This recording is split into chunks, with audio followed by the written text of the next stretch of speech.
আসসালামু আলাইকুম রহমতুল্লাহি ওবরকাতুহু। সুপ্রিয় দর্শক শ্রোতা, আজকে আমি এসেছি নরসিংদী জেলার দুলালপুর ইউনিয়নের একটি গ্রামে। তো এখানে আসার উদ্দেশ্য হলো, এই যে দেখতেছেন গ্রামটি অসম্ভব সুন্দর একটি গ্রাম। তো এর মাঝে আমাদের এলাকার একজন সম্মানিত ভাই, যিনি নিজের শ্রম, মেধা এবং সততা দিয়ে একটি প্রতিষ্ঠান করে তুলেছেন, যেটা থেকে আমাদের দেশের যুবক ভাইরা এবং যারা উদ্যমী, যারা কোনো একটা উদ্যোগ গ্রহণ করতে চান এবং ব্যবসায়িক যে কোনো একটা কাজে একটা করতে চান, মানে স্টাডি করতে চান, তাদের জন্য এটা একটা দৃষ্টান্ত। আমার এই যে সামনে যেটা দেখতে পাচ্ছেন, এখানে অনেক বড় স্পেস নিয়ে ভাইয়া একটা মোরগের ফার্ম করেছেন, সাথে ফিশারিজ এবং গরুর ফার্মও আছে। তো এইটাই আজকে দেখাবো, এই জন্য আমি আপনাদেরকে এখানে নিয়ে এসেছি। তো এটা থেকে আশা করি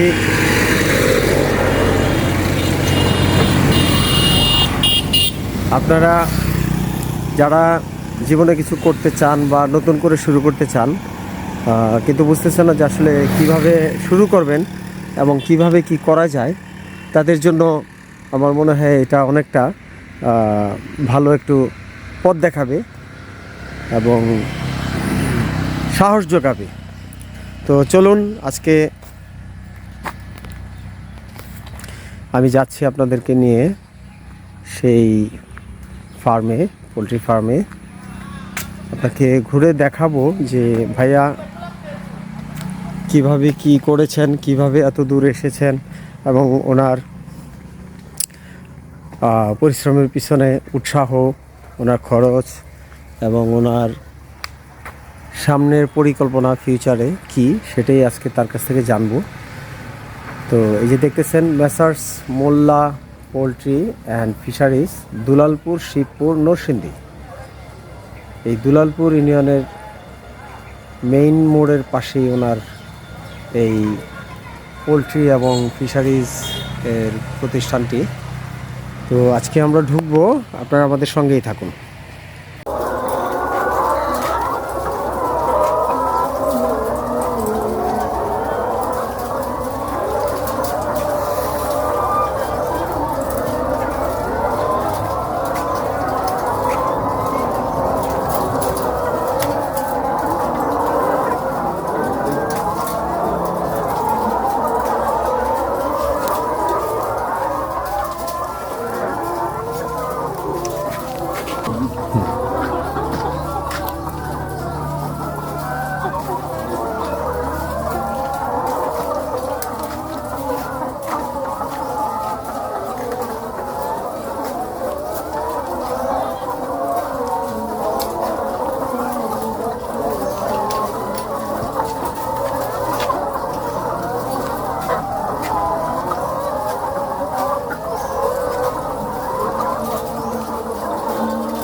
সম্বন্ধে একটু বললেন।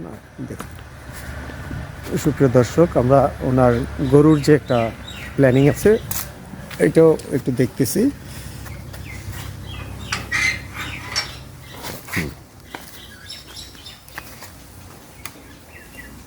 মাশাআল্লাহ, অনেক বড় রুম, কিন্তু সেই অনুযায়ী কিন্তু একটু হালকা, মানে গরুটা কম লাগতেছে। গরু কম।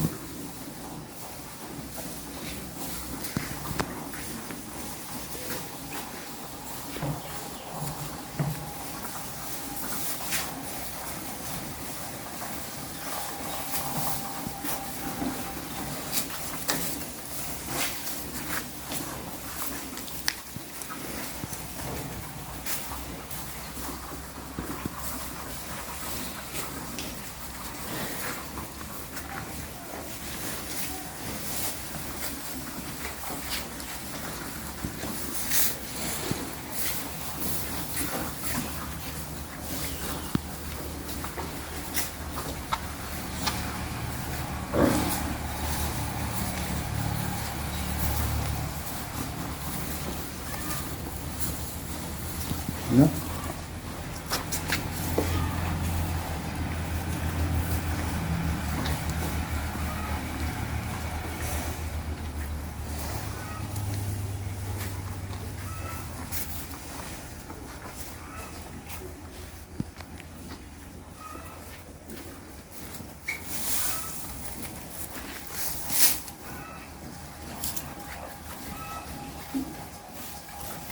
আচ্ছা বড় ভাই, আর একটু কথা বলি।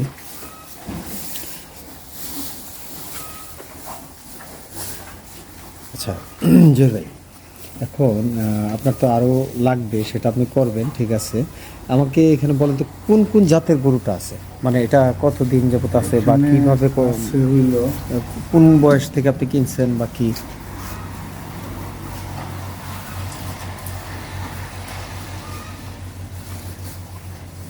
এইখানে আপনার যেমন দেশি গরু আছে কয়েকটা, জি, আর ওই যে ফ্রিজিয়ান আছে, ফ্রিজিয়ান, তারপরে জার্সি আছে, আর নেপালি গিট আছে। নেপালি আছে। অস্ট্রেলিয়ানটা কি ফ্রিজিয়ান বলতেছেন, যেটা ওই যে অস্ট্রেলিয়ানটা? আচ্ছা আচ্ছা ওই যে সাদা গরু। আচ্ছা আচ্ছা। এগুলি আপনার কত বয়স থেকে আনলে ভালো হয় বা কত বয়স থেকে আনছেন? আমরা যেগুলি আনছি এগুলি সবগুলি মনে হয় যে 1 বছর প্লাস ছিল। 1 বছর প্লাস ছিল। আর এখন বর্তমানে এদের বয়স কত আছে? এটা এই দুটা গরু ছিল গত রোজার সময়, মানে গত জি, জি। রোজার সময় কেনা। আচ্ছা আচ্ছা অনেকগুলি ছিল, বিক্রি করার পরে এই দুটা দাঁত উঠে না, এই জন্য বিক্রি করতে পারে না, এই দুটা রয়ে গেছে। আর বাকিগুলি মানে এইবার এই যে আরো গত ধরেন 3 মাস আগে ছিল। আচ্ছা আচ্ছা। তো এগুলি 1 বছরের প্লাস যদি বয়স কিনেন, কীরকম প্রাইস পড়ে, কোত্থেকে কিনেন? প্রাইস এগুলি স্থানীয় বাজার থেকেই কিনছি আমরা, কিশোরগঞ্জ থেকে, তারপরে আমরাইত বাজার, পোড়াদিয়া বাজার, এরকম বিভিন্ন বাজার থেকে। এগুলি 1 লাখ প্লাস, 95-95 হাজার, জি জি। তারপর 90 হাজার, 86 হাজার, এরকম পড়ছে। এটা কত বছর রাখেন তারপরে বিক্রি করেন? আমরা রোজার ঈদের সময় সবগুলি বিক্রি প্রতি করি। 1 বছর পর পর? আমরা কিনছি 3 মাস হয়েছে, ধরেন আরো 3-4 মানে মাস সামনে ঈদ আসলে যদি মনে হয় যে এটা উপযুক্ত, তখন হ্যাঁ বিক্রি করে দিই। বিক্রি করে দেন। আচ্ছা, আর তাইলে এদের খাবারের কি ব্যবস্থা আমাকে বলেন তো, মানে কি কি খাবার দেন? মেশিন আছে, নেপিয়ার ঘাস আছে এবং খড়। আর আমরা খড়, নেপিয়ার ঘাস, আর নেপিয়ার ঘাস, খড় হইলে ওদের আর পানিতে দেওয়া হয় রাইস পলিশ, রাইস, ভুট্টার গুঁড়া। ভুট্টার গুঁড়া, হ্যাঁ, রাইস পলিশ, ভুট্টার গুঁড়া, আর হইলো ভুসি, ভুসি, গমের আচ্ছা ভুসি। আচ্ছা, গমের ভুসি। আর এমনিতে বিভিন্ন মেডিসিন আচ্ছা, দেওয়া হয়, যেমন ক্যালসিয়াম দেওয়া হয়, তারপরে আপনার জিঙ্ক। যে এই গরুর জন্য যে খাবার আপনি ইউজ করতেছেন, সেটা মান্থলি কীরকম খরচ পড়ে, যে এতগুলি গরুর জন্য? মানে কয়টা গরু? 1 2 3 4 5 6 20টা গরুর জন্য কীরকম খরচ যায় মাসে? 20টা গরু ধরেন, একটা গরু প্রতি মাসে সর্বনিম্ন 5-6 হাজার টাকা যায়। একটা গরুর পিছনে খাবারে 6,000 টাকা মিনিমাম 6 যায়। হাজার টাকা, তাহলে 6 20 আরো বেশিও হয়। আরও বেশিও যায়। আর এটা তো শুধু আপনার বাদে খাবারেরটা, না, খাবারে শুধু খাবারটা, খাবারটা। আর অন্যান্য লোক আছে ঔষধপত্র, না? ঔষধপত্র, আছে, লোক, লোক ফ্যান, আছে। এগুলি বাদে? হ্যাঁ, এগুলি বাদে। আচ্ছা, ঔষধপত্রের তো অনেক খরচ আছে মনে হয়। ওষুধপত্র আছে, যে আজকে আনলাম ওষুধ, এটা একটু পাতলা পায়খানা, আচ্ছা। এর জন্য ওষুধ আনলাম, শুয়ে ঠান্ডা মনে হয় সহ্য করতে পারে না? ঠান্ডা লাগে, ঠান্ডা লাগলো ঠান্ডা ওষুধ দেয় ওরা। মানে ঠান্ডার জন্য কি এদের গায়ে কোনো সালা বা কিছু দিতে হয় না? না না না, ঠান্ডার জন্য গায়ে না, শীতকাল আসলে দিতে হয়। শীতকাল আসলে দিতে হয়। আচ্ছা, তো চলেন যাই। ওকে। তো সুপ্রিয় দর্শক শ্রোতা, জহির ভাইকে অনেক সময় দিল, অনেক কষ্ট দিলাম। উনি কষ্ট পাইছেন, নিশ্চয়ই কষ্ট পাইছেন। না না না, কষ্টের কি আছে, আপনি আপনি দেশের মানুষ, দেশের জন্য করতেছেন, আমিও আপনাকে একটু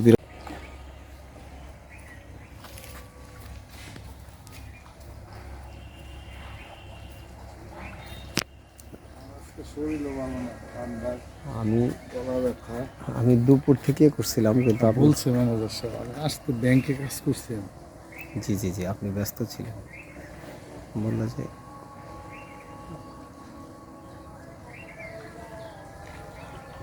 আজান দিয়ে দিচ্ছে, অন্ধকার হয়ে যাবে।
শরীরও ভালো না, ঠান্ডা, আমি গলা ব্যথা। আমি দুপুর থেকে করছিলাম কিন্তু আপনি বলছে ম্যানেজার সাহেব আমি আসতে ব্যাংকে কাজ করছি আমি। জি জি জি আপনি ব্যস্ত ছিলেন, বললো যে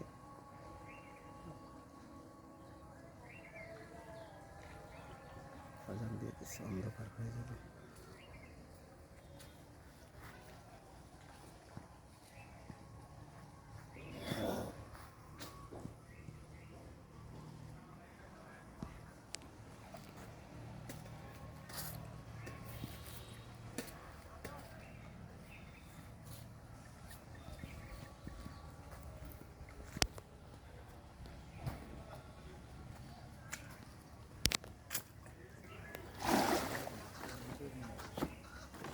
উইরা গেলে তো সব শেষ।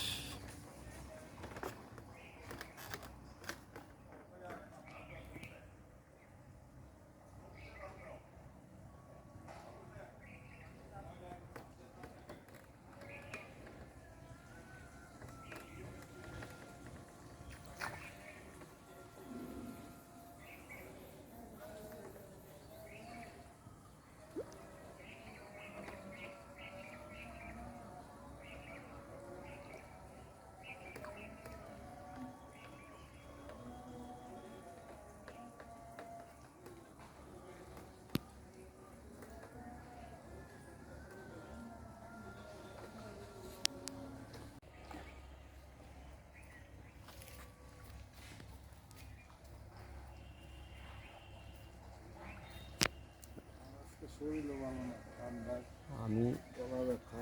আমি দুপুর থেকে করছিলাম কিন্তু আপনি বলছে ম্যানেজার সাহেব আমি আসতে ব্যাংকে কাজ করছি আমি। জি জি জি আপনি ব্যস্ত ছিলেন, বললো যে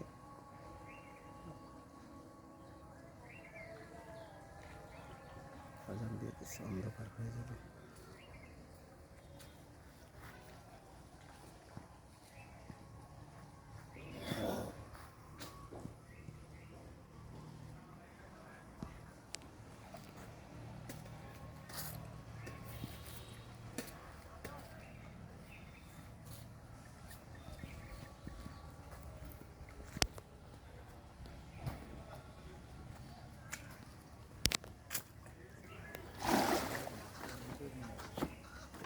উইরা গেলে তো সব শেষ।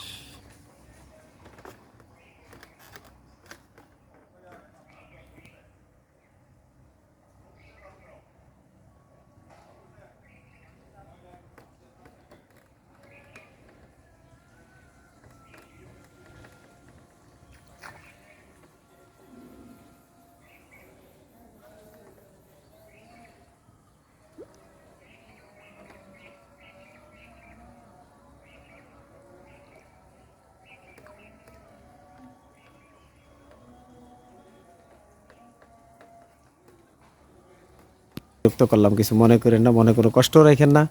আর আমাদের এশিয়ানো বিডি চ্যানেল থেকে আপনাকে অসংখ্য ধন্যবাদ যে আমাদেরকে সময় দেওয়ার জন্য। আপনি এখানে আসার জন্য আপনাকেও ধন্যবাদ আমার খামারে এবং সকলের জি, জি। পক্ষ থেকে। জি, আমি আশা করব যে আপনার এটা দেখে কিছুটা হলেও আমাদের দেশে যারা উদ্যমী ছেলে আছে, যারা যুবক আছে, তারা উৎসাহিত হবে এবং কিছু করার জন্য প্রচেষ্টা করবে ইনশাআল্লাহ। ধন্যবাদ। আসসালামু আলাইকুম, থ্যাংক ইউ। বসুন।